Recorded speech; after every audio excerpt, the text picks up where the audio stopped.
ശ്രീ മൂവ്സിലേക്ക് സ്വാഗതം. നീണ്ട 40 വർഷങ്ങൾക്ക് ശേഷം ബിഗ് സ്ക്രീനിൽ ഒരു മലയാള സിനിമയുടെ ബ്ലാക്ക് ആൻഡ് വൈറ്റ് ദർശനമാണ് ഇവിടെ കിട്ടാൻ പോകുന്നത്.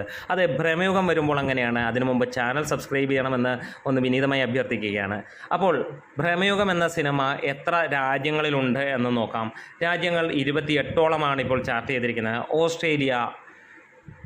Austria, Bahrain, Canada, Denmark, France, Georgia, Germany, Ireland, Italy, Kuwait, Latvia, Malta, Moldova, Netherland, New Zealand, Norway, Oman, Poland, Qatar, Singapore, Switzerland, Saudi, UK, Uzbekistan, UAE, USA, India.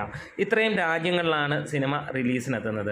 ഇതിനോടകം തന്നെ ലോകമെമ്പാടുമുള്ള ജനങ്ങൾ ഏറ്റെടുത്തിരിക്കുകയാണ് ഈ ഒരു ബ്ലാക്ക് ആൻഡ് വൈറ്റ് സിനിമ. എന്താണേലും ഇവിടെ ഒരു കാര്യം നമുക്ക് ഉറപ്പിക്കാൻ കഴിയുന്നു. OTT വന്നതിന് ശേഷം ഏറ്റവും കൂടുതൽ ശ്രദ്ധിക്കപ്പെട്ട നടൻ ആര് എന്ന് ചോദിച്ചാൽ അത് മമ്മൂട്ടി തന്നെയാണ്. അദ്ദേഹത്തിൻ്റെ ഒരുപാട് സിനിമകൾ ഇപ്പോൾ ലോകമെമ്പാടുമുള്ള ജനങ്ങൾ കാണാൻ തുടങ്ങിയിരിക്കുന്നു.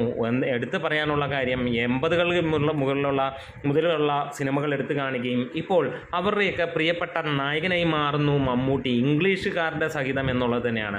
ഭ്രമയുഗം വിശേഷങ്ങൾ എടുത്തു പറയുകയാണെങ്കിൽ ഇതിനോടകം തന്നെ സിനിമയുടെ പ്രീ റിലീസ് കളക്ഷൻ അല്ലെങ്കിൽ പ്രീ റിലീസ് ബുക്കിംഗ് എല്ലാം തന്നെ 1 കോടിക്ക് മുകളിലേക്ക് വന്നു. വേൾഡ് വൈഡ് ആയിട്ട് 2 കോടിക്ക് അടുത്തേക്ക് സിനിമയുടെ ബുക്കിംഗ് എത്തുന്നു എന്നുള്ളതാണ്.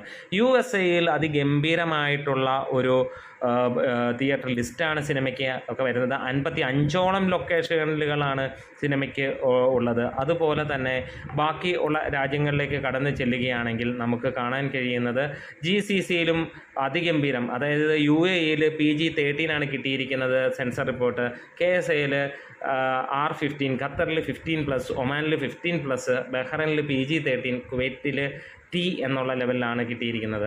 അപ്പം അവിടെയുമൊക്കെ മികച്ച രീതിയിലുള്ള ഒരു തിയേറ്റർ കൗണ്ടാണ് കാണാൻ കഴിയുന്നത്. UK, യൂറോപ്പിൽ നോക്കുകയാണെങ്കിൽ യുണൈറ്റഡ് കിങ്ഡമിൽ വമ്പൻ ഒരു തിയേറ്റർ ലിസ്റ്റാണ് കിട്ടിയത്. ജർമ്മനിയിൽ മികച്ച രീതിയിലുള്ളതുണ്ട്. നെതർലാൻഡ്, ലാറ്റ്വിയ, ഡെൻമാർക്ക്, ജോർജിയയിലൊക്കെ ഏതാനും തിയേറ്ററുകളുണ്ടെങ്കിൽ അയർലാൻഡിൽ 6ഓ 7ഓ തിയേറ്ററുകളിലുണ്ട് എന്നുള്ളതാണ്.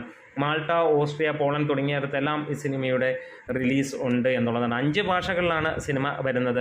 അതുകൊണ്ട് തന്നെ ഏറ്റവും കൂടുതൽ ബുക്കിംഗ് നമുക്ക് കേരളത്തിന് പുറത്ത് കാണാൻ കഴിയുന്നത് തമിഴ്നാട്ടിൽ അല്ലെങ്കിൽ കർണാടകത്തിലാണ് എന്നുള്ളതാണ്. ഹൈദരാബാദിലും മോശമല്ലാത്ത ബുക്കിംഗ് ഉണ്ട് എന്നുള്ളതാണ്. എന്തായാലും നമ്മുടെ വീഡിയോസ് ഇഷ്ടമെങ്കിൽ സപ്പോർട്ട് ചെയ്യണം. അപ്പോൾ താങ്ക് യു ബ്രോസ്.